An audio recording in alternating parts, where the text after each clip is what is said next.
Episode 322। मैं उठकर बाहर आया तो सामीरा अपने कमरे में सो रही थी। मैंने आसमान की तरफ देखा, वहां तारे चमक रहे थे। मैंने नहाने धोने के लिए मखसूस टब के पानी से हल्का फुल्का गुस्ल किया। यहाँ गर्द नहीं थी और ना ही ऐसी गर्मी थी कि पसीना आ जाए, लेकिन मैंने कल खासा सफर किया था और मुझे दोनों चीजों से वास्ता पड़ा था, इसलिए मैंने गुस्ल कर लेना मुनासिब समझा। कपड़े साफ थे, मैंने नहाकर वही पहन लिए। इस दौरान में आसमान पर रोशनी नमूदार होने लगी थी, उसके साथ ही परिंदों की चहचहाहट शुरू हो गई। वादी में पाए जाने वाले परिंदे वही थे जो बाकी दुनिया में पाए जाते हैं।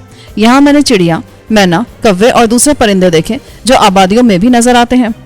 मैं बाहर निकल आया। ये लोग मुर्गी से मिलते जुलते परिंदे पालते थे और उनके अंडे और गोश्त उनकी खुराक का एक हिस्सा था, मगर उनकी तादाद ज्यादा नहीं थी। शायद ये हमारी मुर्गियों की तरह जुद नस्ल नहीं थी। जैसे एक जमाने में हमारी देसी मुर्गी कम अंडे देती थी और कुड़क ज्यादा रहती थी। मैंने रुबैर को नहीं जगाया। उसे आवाज देते और जगाते हुए मुझे झिझक सी हो रही थी, मगर इसके बगैर चारा भी ना था। यहाँ सामीरा के बाद वही सिर्फ मेरी जुबान समझती थी। अभी वो वापस जाकर उसे बुलाने का सोच ही रहा था कि वो खुद ही बाहर निकल आई। उसने आहिस्ता से कहा, उठ गए आप? मुझे आवाज क्यों नहीं दी? मैं उठाने वाला था। मैं नाश्ता लेकर आती हूँ आपके लिए। उसने अपने सुनहरी माइल बेपना घने बाल समेटकर उनका जूड़ा बनाते हुए कहा। उसके बाल ज्यादा लंबे नहीं थे, मगर घने बहुत थे।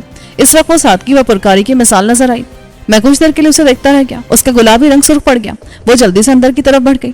उसके जाने के बाद मैंने लाहौल पड़ी। अब तक मैंने उसे उस नजर से नहीं देखा था कि वो मेरे लिए बस एक साथी थी, मगर गुज़िश्ता रात के वाक़े के बाद मेरे अंदर तब्दीली आना फितरी बात थी। इसका मतलब ये नहीं था कि वो मेरे लिए बस एक औरत बन गई थी, मगर अब वो पहले जैसी साथी भी नहीं रही थी। मुझे रह रहकर ख्याल आ रहा था कि उसने रात मेरे कमरे में और मेरे पास आने की कोशिश क्यों की। मैं बरामदे में नाश्ते का इंतजार कर रहा था। भूख तो नहीं थी, मगर मैंने सोचा कि एक बार निकलने के बाद ना जाने का फुर्सत नसीब हो, इसलिए नाश्ता कर लेना ही मुनासिब था। कुछ देर के बाद रोबर्ट ने नाश्ता तैयार होने की इत्तला दी। ठीक है, ले आओ, लेकिन जल्दी, आज काम बहुत ज्यादा है।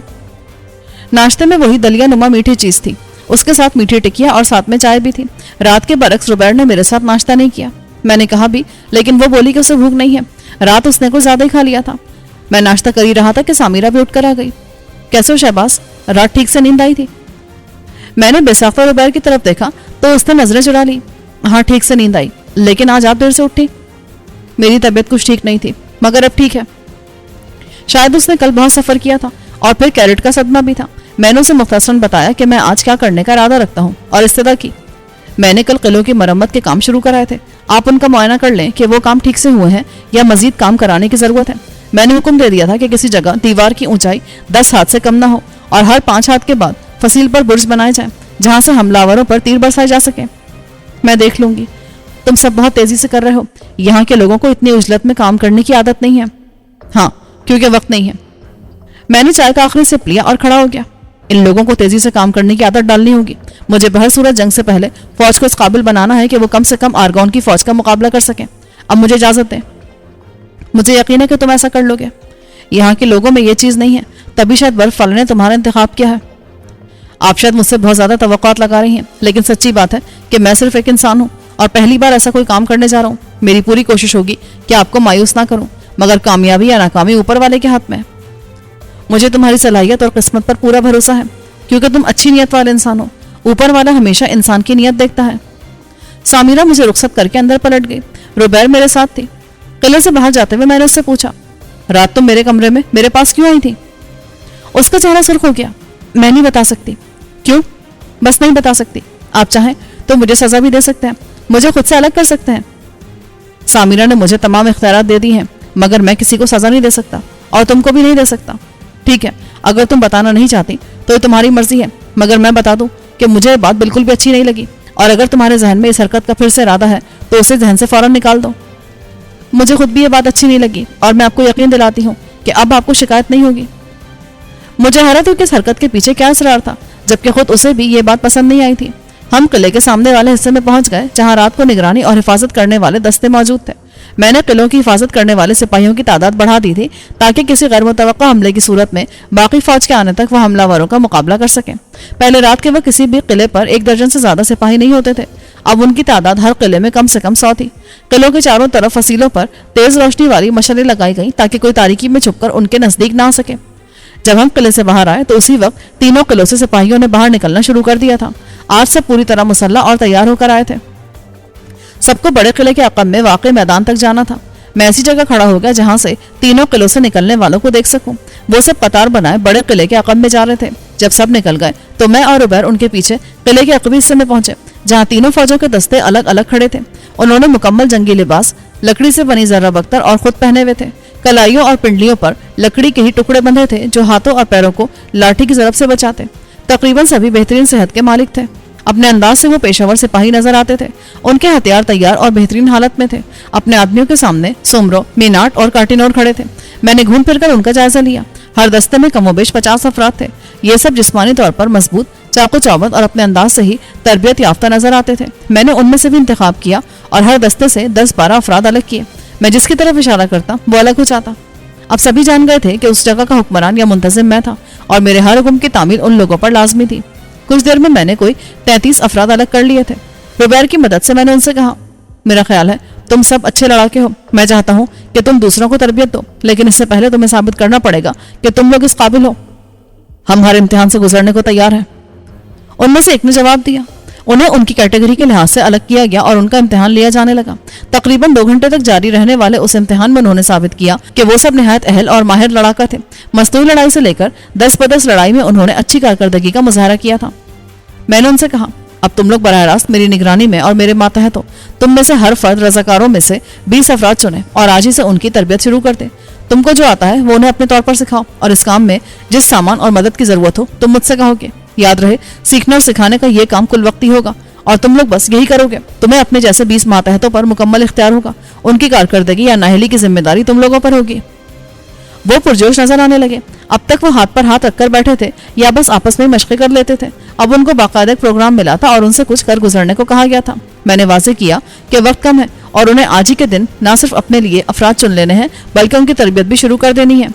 चुने हुए अफराद को इनकार का हक नहीं होगा। अगर एक फर्द को 2 उस्ताद मुंतखब कर लें तो उसे यह हक होगा कि वो किसके पास तरबियत हासिल करना चाहता है। बेहतरीन कारकर्दगी दिखाने वालों को आगे फौज में ओहदे दिए जाएंगे। मैंने कहा, शाम की तारीकी से पहले मैं तुम सबको यहाँ देखूंगा। वो लोग चले गए तो मैंने सोमरो, मिनाट और कार्टिनोर से कहा, अब अपनी बाकी फौज को बुलाओ। मैं आज उनकी मशक़े देखना चाहता हूँ। अगर उनमें कोई कमी है तो उसे दूर करना तुम तीनों की जिम्मेदारी होगी। हमें फौज को जल्द से जल्द इस काबिल बनाना है कि वो रेनाट की फौज के किसी मुमकिन हमले का मुकाबला कर सके। वो मेरे हुक्म की तामील में लग गए। 1 घंटे से भी कम वक्त में बाकी तमाम फौज भी मैदान में आ चुकी थी और उनकी एक एक सिपाही की बुनियाद पर जांच होने लगी। सोमरो, मिनाट और कार्टिनोर खुद अपने सिपाहियों की अमली इस्तेदाद का जायजा ले रहे थे और मुझे लग रहा था कि शायद उन्होंने ये काम पहली बार किया था, वरना इससे पहले फौज बस लगे बंधे अंदाज में मशक़े करती थी और आज खुद तरबियती प्रोग्राम पर अमल पैरा थी। ये पहला मौका था जब उन्हें ग्रुप की सूरत में मशक़े कराई जा रही थी। फौज में बुनियादी यूनिट नहीं थे, बस 100-125 अफराद पर मुश्तमिल एक बड़ा ग्रुप होता था जिसके सरबराह बराह रास्त सोमरो, मिनाट और कार्टिनोर के मातहत होते थे। गोया अफसरान की तादाद कम थी। मैंने उन तीनों को टास्क दिया कि 20 से 25 अफराद पर मुश्तमिल ग्रुप तैयार करें। उनका सरबराह एक फर्द हो, हर 4 ग्रुप पर एक बड़ा अफसर हो और वो अफसरान को जवाबदेह हो। मैं चाहता था कि हमारे पास कम से कम 1700 अफराद पर मुश्तमिल और मुकम्मल तरबियत याफ्ता फौज हो, जिसे मालूम हो कि किन हालात में उसे क्या करना चाहिए। जंग के लिहाज से कोई पहलू उसकी हिकमत अमली से बाहर ना हो। ये काम आसान नहीं था, महीनों का था, जबकि हमारे पास इतना वक्त नहीं था। रेनाट लाजमी जंग का मंसूबा बनाए हुआ था, मगर किसी वजह से वो अब तक जंग टालता था। मगर जब उसको इत्तला मिलती, जो कि लाजमी मिलती, मुझे यकीन था कि यहाँ रेनाट के जासूस मौजूद थे और उस तक यहाँ की रिपोर्ट्स पहुंचाई जा रही थी कि सामिरा की फौज को तेजी से बढ़ाया और मुनज़्ज़म किया जा रहा है, तो वो यकीनन हरकत में आ जाता और तब हमें क़ब्ल अज़ वक्त जंग का सामना करना पड़ सकता था। मैंने सबसे ज्यादा तरजीह तीरंदाजों को दी थी। ये शोबा जितना मौसर होता दुश्मन को उतना ही नुकसान पहुंचाता। 1700 की फौज में 700 तीरंदाज होते, 500 लाठी बरदार और 500 दूसरे तरीकों से जंग लड़ने वाले होते। रजाकारों के बारे में मैंने अभी नहीं सोचा था, मगर मौका मिलता तो मैं उन्हें दूसरे शोबों में इस्तेमाल करता। फौज को लड़ने के लिए अकब से मुसलसल रसद की जरूरत होती है और फिलहाल उसका भी कोई बाकायदा निजाम नजर नहीं आ रहा था। मुझे उस पर काम करना था, मगर पहले दिन में सब कुछ नहीं कर सकता था। ये सारा दिन मैंने उसी में गुजारा। बमुश्किल मुझे लंच का वक्त मिला था। अमली तौर पर मैं उनके तरीके जंग में हिस्सा लेने के काबिल नहीं था, क्योंकि मुझे नेजा, तीर कमान और लाठी में से कुछ भी चलाना नहीं आता था। मगर मैं ये जान सकता था कि उन हथियारों को इस्तेमाल करने वालों की कारकर्दगी जान सकूं, और मैं यही काम कर रहा था। باقاعدہ سپاہ میں جن سپاہیوں کی کارکردگی مطلوبہ معیار سے کم تھی ان کے لیے الگ سے تربیتی گروپ بنائے گئے اور انہیں دوسرے تمام کاموں سے ہٹا کر صرف تربیت حاصل کرنے اور اپنی جنگی استعداد بڑھانے پر لگا دیا گیا۔ ان کی بڑی تعداد پہرے داروں پر مشتمل تھی۔ میں نے باقاعدہ سپاہ کو فی الحال پہرے سے ہٹا لیا اور یہ کام رضاکاروں کے سپرد کر دیا۔ 300 رضاکاروں پر مشتمل ایک دستہ تشکیل دیا جو دن رات 24 گھنٹے قلعے اور اس کے آس پاس کی نگرانی کرتا۔ تینوں قلعوں میں نگرانی کے لیے ٹاورز تھے مگر ان کی اونچائی 40 فٹ سے زیادہ نہیں تھی۔ میں نے ان کی بلندی 70 فٹ تک کرنے کا حکم دیا۔ لکڑی سے بنے ان ٹاورز کی بلندی بڑھانا اتنا مشکل کام نہیں تھا اور 2 دن میں یہ کام ہو سکتا تھا۔ بڑے اس کام میں لگ گئے۔ اگلے دن میں نے سامان رسد کا جائزہ لینا شروع کیا۔ یہاں خوراک کا انچارج سبورٹ نامی شخص تھا۔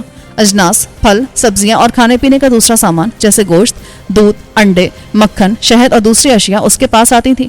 وہی ان کو ذخیرہ کرنے اور آگے لوگوں میں تقسیم کرنے کا ذمہ دار تھا۔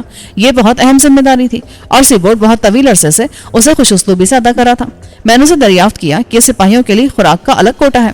اس نے بتایا کہ ایسے کسی کوٹے کا کوئی وجود نہیں۔ میں نے اس کے ذمہ لگایا کہ سپاہیوں کے لیے الگ سے کوٹا مخصوص کیا جائے اور ان کے لیے تینوں وقت کا کھانا بنا کر مہیا کیا جائے۔ کھانے کی مقدار اور معیار سپاہیوں کے حساب سے رکھی جائے۔ قوت بخش غذائیں ترجیحی بنیاد پر سپاہیوں کو دی جائیں اور اس کے بعد دوسرے افراد کو یہ چیزیں دی جائیں۔ اب تک سپاہی ڈیوٹی دیتے اور گھر چلے جاتے تھے۔ میں نے ان پر پابندی لگا دی کہ وہ ڈیوٹی کے بعد گھر نہیں جائیں گے بلکہ اپنی یونٹ کے ساتھ رہیں گے۔ ان کو صرف محدود مدت کے لیے گھر جانے کی اجازت ہوگی اور وہ بھی انہیں پیشگی اجازت لینا ہوگی۔ بغیر پتہ یونٹ سے جانے والوں کو تادیبی کارروائی کا سامنا کرنا پڑے گا۔ اس کے علاوہ بھی میں نے کچھ قوانین و اصول بنائے اور ان کی پابندی لازمی قرار دی۔ ان میں سے ایک یہ تھا کہ سپاہی عام جھگڑے میں ملوث نہیں ہوں گے اور کسی عام آدمی کے خلاف اپنی جنگی تربیت یا ہتھیار استعمال نہیں کریں گے۔ ایسا کرنے والے کو سخت سزا دی جائے گی کیونکہ فوج کی بنیادی ذمہ داری عوام کی ان خطرات سے حفاظت کرنا ہوتی ہے جن سے عوام خود اپنی حفاظت نہیں کر سکتے۔ اس مقصد کے لیے عوام سے پیسہ لے کر فوج پر خرچ کیا جاتا ہے اور انہیں دنیا جہاں کی سہولتیں دی جاتی ہیں، اس لیے عوام کا خیال رکھنا ان کا فرض ہے۔ میرے بنا تربیتی دستے نے اپنا کام شروع کر دیا۔ اپنے زیر تربیت افراد انہوں نے پہلے دن ہی چن لیے تھے۔ 33 افراد نے کوئی 700 افراد کو تربیت کے لیے چنا تھا۔ یہ سب تقریباً جوان یا نوجوان تھے۔ ان کی عمر 16 سے 40 کے درمیان تھی۔ تقریباً سب کی صحت بہت اچھی تھی مگر پھر بھی میں نے ان کا معائنہ کیا اور جو مجھے ٹھیک نہیں لگا اسے خارج کر دیا اور اس دستے کے سربراہ کو دوسرا فرد چننے کو کہا۔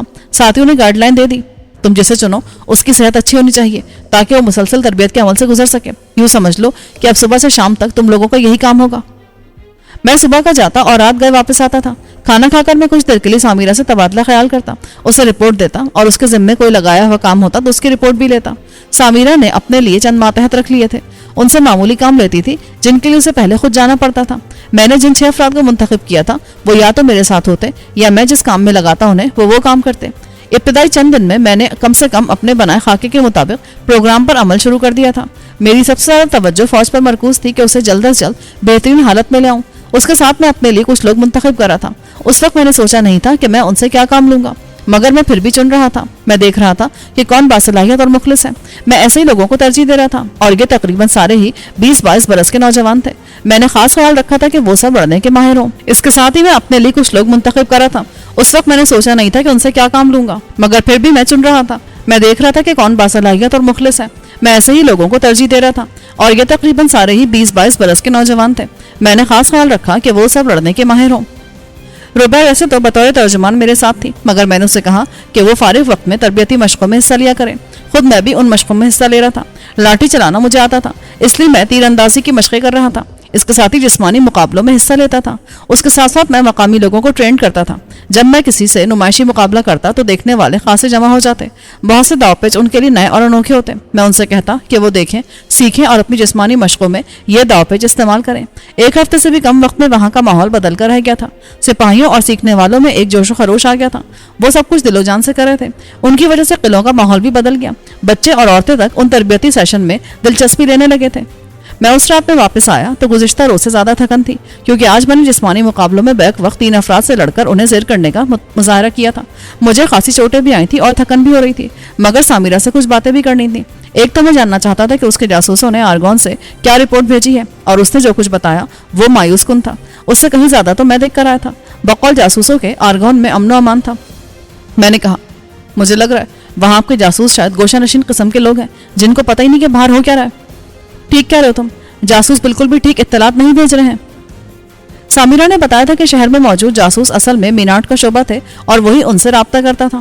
مجھے خیال آیا कैरेट ने मुझसे कहा था कि शहर में 1 दर्जन गिरोह हैं जो बैरूनी हमले की सूरत में अंदर से हमारी मदद करेंगे। उसने मुझे नक्शे पर उनकी निशानदेही भी की थी कि ये कहाँ कहाँ है। हम उनके बारे में मुकम्मल नहीं जानते। मीनाट ने कभी मुझसे उनका जिक्र नहीं किया। मीनाट जरा सुस्तुल वजूद और दिमागी लिहाज से भी सुस्त आदमी लगता था। मुझे हैरत थी कि उसने इतनी अहम जिम्मेदारियां क्यों ली हुई थी, जबकि वो ठीक से उन्हें पूरा भी नहीं कर पा रहा था। मैंने सोचा कि उससे खुद बात करूंगा और मौजू बदल दिया।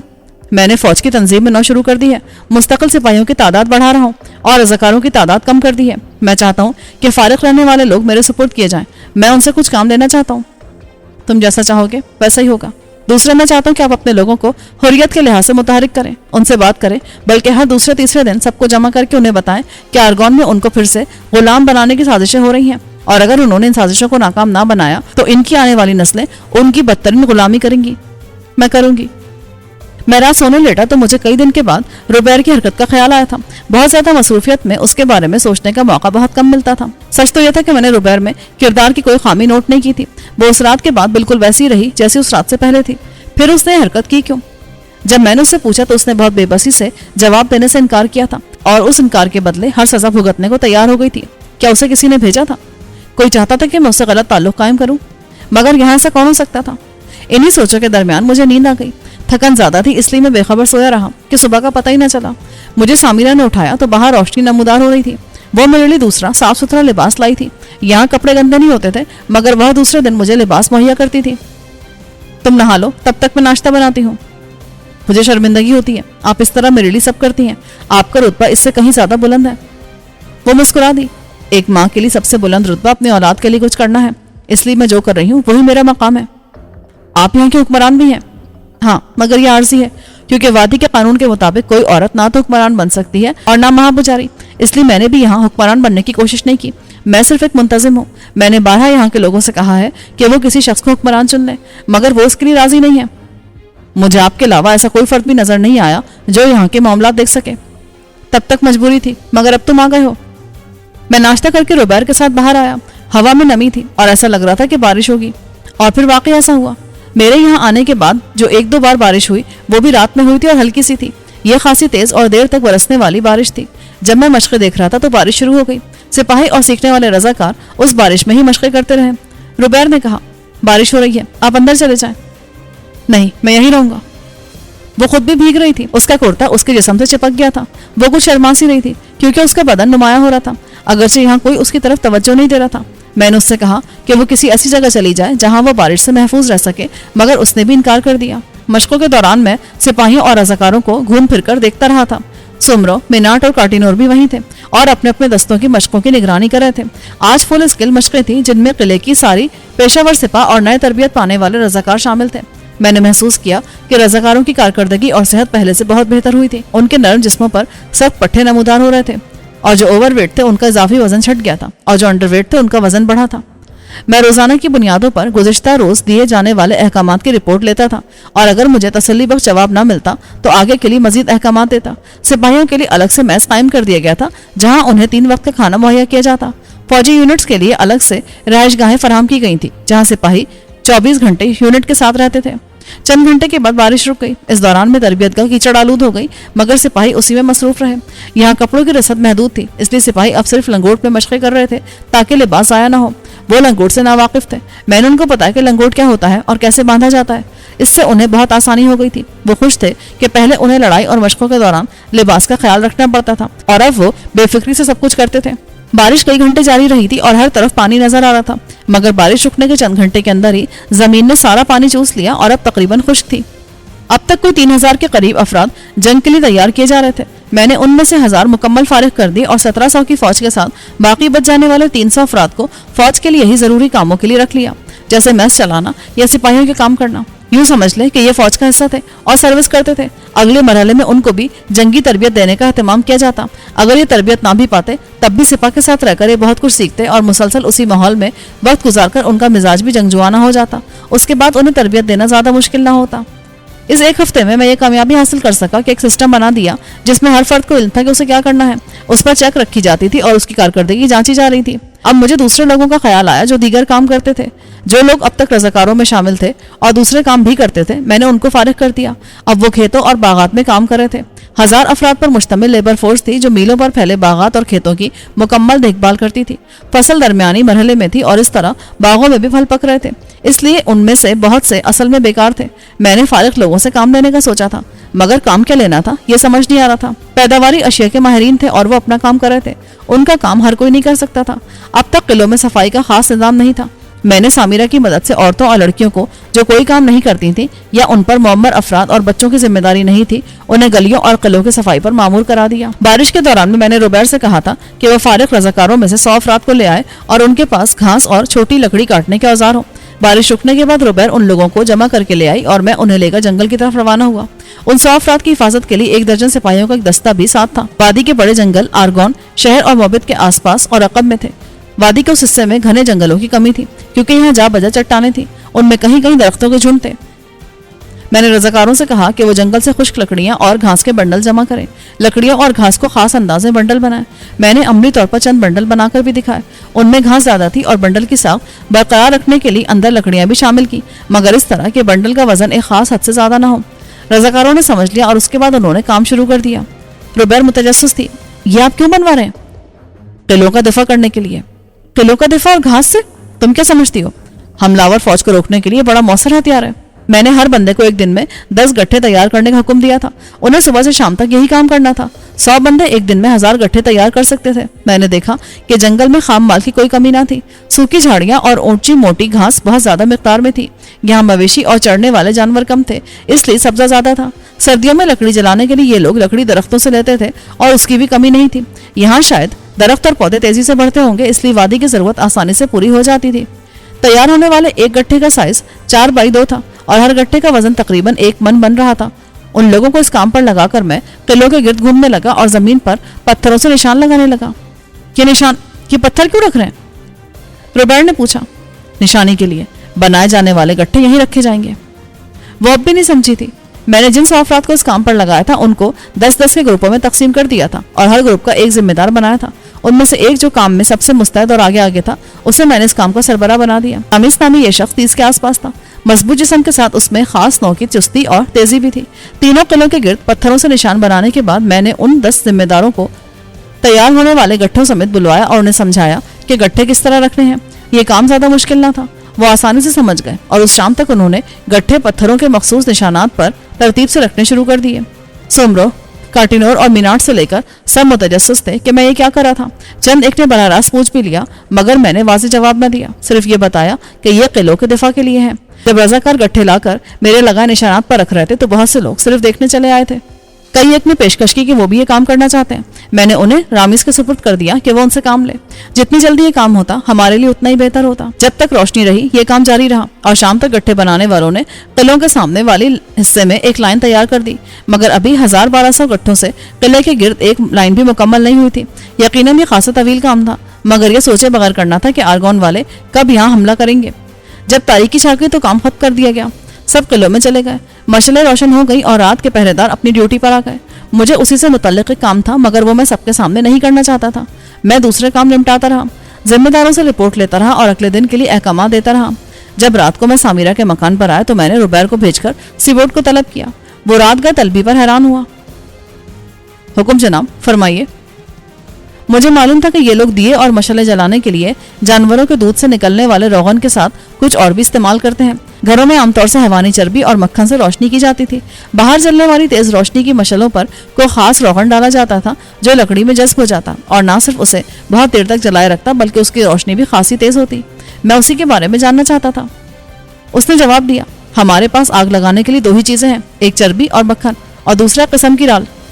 ये राल कहाँ से मिलती है? सीबोर्ड ने सोचा और फिर बोला, जनाब आप मेरे साथ चलें, मैं आपको सब चीजें दिखाता हूँ।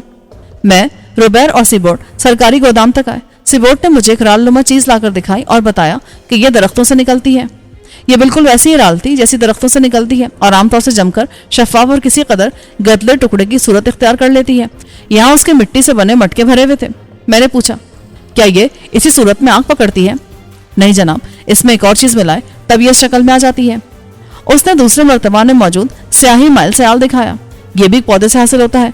इनको 2 और 1 के तनासुब से मिलाएं तो ये बहुत तेजी से आग पकड़ने वाला रोगन बन जाता है। आग कितनी तेजी से पकड़ती है? اس نے مجھے مظاہرہ کر کے دکھایا. اس نے ایک ہری شاخ تیار روغن میں ڈبوئی اور اسے آگ دکھائی, اور بالکل ہری شاخ نے خشک لکڑی کی طرح آگ پکڑ لی اور دھڑا دھڑ جلنے لگی.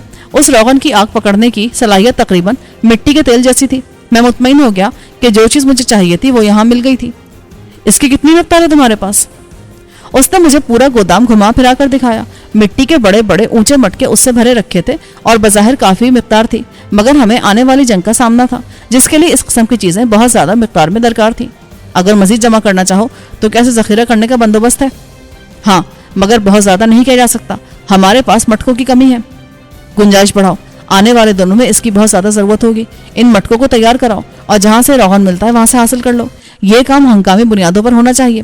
صبح سے لے کر شام تک کام ہو, کل کا وقت بھی نہیں ہے. ابھی سب متعلقہ افراد کو خبردار کر دو تاکہ کل صبح سے اس پر کام شروع ہو جائے. اور ہاں, ایک بات یاد رکھنا, یہ نہایت خفیہ معاملہ ہے. کسی تیسرے فرد کو بالکل بھی علم نہ ہو کہ ہم آگ لگانے والے روغن کی مقدار بڑھا رہے ہیں. یوں سمجھ لو کہ یہ ہماری سلامتی کا معاملہ ہے. سیبورٹ حیران ہوا, مگر اس نے یقین دلایا کہ اس کی زبان بند رہے گی اور حکم کی فوری تعمیل کی جائے گی. روغن حاصل کرنے والے مخصوص افراد تھے. اسی طرح جو ان کو ذخیرہ کرنے والے مٹکے تیار کرتے تھے وہ بھی ماہر لوگ تھے. دوسرے سازو سامان کے ساتھ اسلحہ سازی میں بھی تیزی لائی گئی. تیر کمان اور لاٹھیاں بن رہی تھیں. اگلے دن میں نے ان کے ورک شاپوں کا دورہ کیا اور وہاں کام کرنے والے کاریگروں سے بات چیت کی. میں نے ان کو کچھ بڑی کمانیں اور بھاری تیر بنانے کا کام بھی دیا. یہاں قلعے میں کچھ شاندار صحت اور قوت والے تیر انداز بھی تھے. وہ اس قابل تھے کہ بھاری کمان اور تیر استعمال کر سکیں. یہ تیر کمان میں ان کے لیے تیار کروا رہا تھا. ان کی مدد سے دور فاصلے پر موجود دشمن کو بھی نشانہ بنایا جا سکتا تھا. یہاں پتھر تراشنے والے کاریگر بھی تھے. یہ پتھر سے اوزار بناتے تھے. میں نے انہیں کچھ چیزوں کے ڈیزائن دیے کہ اس کے مطابق پتھر تراش دیں. ان کے لیے کام مشکل نہیں تھا. ان کے تراشے پتھروں کو لکڑی کے دستوں پر نصب کیا گیا تو پتھر کے بنے ہتھوڑے اور کلہاڑیاں وجود میں آ گئیں. قریبی جنگ کے لیے بہترین ہتھیار تھے. اگرچہ تلوار یا خنجر کا متبادل نہیں تھے, مگر یہ لاٹھی اور گوپن کے مقابلے میں کہیں مؤثر ثابت ہو سکتے تھے. میں نے یہ ہتھیار سپاہیوں کو دلوائے اور استعمال کے حوالے سے ان کی رائے طلب کی. نئے تربیت پانے والے تقریباً 200 سپاہیوں نے ان ہتھیاروں کو پسند کیا. میں نے ان کا ایک الگ دستہ بنا کر انہیں ان ہتھیاروں کے لڑنے کے لیے مخصوص کر دیا. کاریگر ان کے لیے ہتھیار سازی کرنے لگے. اس دوران میں قلعوں کی دیواروں کی مرمت کا کام بھی آخری مراحل میں تھا. بہت سی جگہوں پر دیوار خستہ حال ہو گئی تھی اور کچھ جگہوں پر اس کی اونچائی کم تھی. مرمت کا کام تسلی بخش ہوا تھا. سامیرہ خود اس کی نگرانی کری تھی. فصیلوں کے آس پاس کچرے اور ملبے کی صفائی کی جا رہی تھی اور اسے اٹھا کر دور پھینکا جا رہا تھا. آس پاس کی جھاڑیاں اور چھوٹے درخت بھی کاٹے جا رہے تھے تاکہ قلعوں سے دور تک صاف نظر آئے. میں نے کہا تھا کہ قلعوں کے ہر طرف 200 گز تک زمین بالکل صاف ہو. کاٹے جانے والے درختوں اور جھاڑیوں کی لکڑی بھی گٹھے بنانے میں استعمال کی جا رہی تھی. میں نے کہا تھا کہ تازہ اور ہری لکڑی بھی استعمال کی جا سکتی ہے. اگر یہ خشک نہ بھی ہوتی تو آگ پکڑنے کی صورت میں بہت زیادہ دھواں دیتی اور یہ بھی حملہ آوروں کو دور رکھنے میں معاون ثابت ہوتا. سامیرہ نے میرے کہنے پر اپنے لوگوں کے حوصلے بلند کرنے کے لیے ان سے ملنا اور ان کو ابھارنا شروع کر دیا. وہ ہر دوسرے دن شام کے وقت مرکزی قلعے کے سامنے میدان میں لوگوں سے خطاب کرتی اور اسے تقریر کا فن آتا تھا. اسے نکات نہ دیتا, کچھ وہ اپنی طرف سے شامل کرتی. اس کا مثبت اثر ہوا. جو لوگ پہلے کسی قدر خوفزدہ اور آنے والے وقت سے پریشان تھے اب ان میں جوش و خروش نظر آنے لگا. وہ پرعزم تھے کہ آرگون کی طرف سے کی جانے والی کسی بھی جہریت کا بھرپور مقابلہ کریں گے. سامیرہ نے ان سے وعدہ کیا کہ اگر وہ آرگون پر قبضہ کرنے میں کامیاب ہو گئے تو وادی میں صدیوں سے رائج اس نظام کے استحصالی حصوں کو ختم کر دیا جائے گا. سب کی ایک سی حیثیت ہوگی اور مادی لحاظ سے کوئی چھوٹا بڑا نہیں ہوگا. ہر فرد کو اپنی زندگی کے تمام فیصلے خود کرنے کی آزادی حاصل ہوگی. اگرچہ عملی طور پر یہ سب وعدے پورے کرنا بہت دشوار کام تھا, مگر ساری دنیا کے لیڈر اپنے قوم سے کوئی کام کرانے کے لیے اس سے ایسے ہی وعدے وعید کرتے ہیں. یہاں بھی یہی صورتحال تھی. وادی کے لوگوں کو شاید وہ سب نہ ملتا جو سامیرہ ان سے کہتی تھی, مگر ان کی نسلیں آنے والی غلامی سے بچ جاتی اور ممکن ہے وادی کے دروازے باہری دنیا کے لیے کھل جاتے. یہاں کے لوگ بھی اس جدید دنیا اور اس کی ایجادات سے مستفید ہو سکتے جن سے وہ اب تک ناآشنا تھے. ان کے پاس تعلیم نہیں تھی کیونکہ تعلیم صرف اعلیٰ طبقے اور خاص طور سے پجاریوں کے لیے مخصوص تھی. ان پر تعلیم کے دروازے کھل جاتے تو انہیں باقی دنیا کے برابر آنے میں زیادہ دیر نہ لگتی. اگرچہ اس میں بھی خطرات بہت زیادہ تھے. ایک بار دنیا ان کے وجود سے واقف ہو جاتی تو آس پاس کے طاقتور ممالک اس وادی پر قبضے کی کوشش کر سکتے تھے. کئی ایک بار میری سامیرہ سے اس بارے میں بات ہوئی تھی, مگر وہ شاید اس حق میں نہیں تھی کہ اس وادی کا راز دنیا پر کھلے.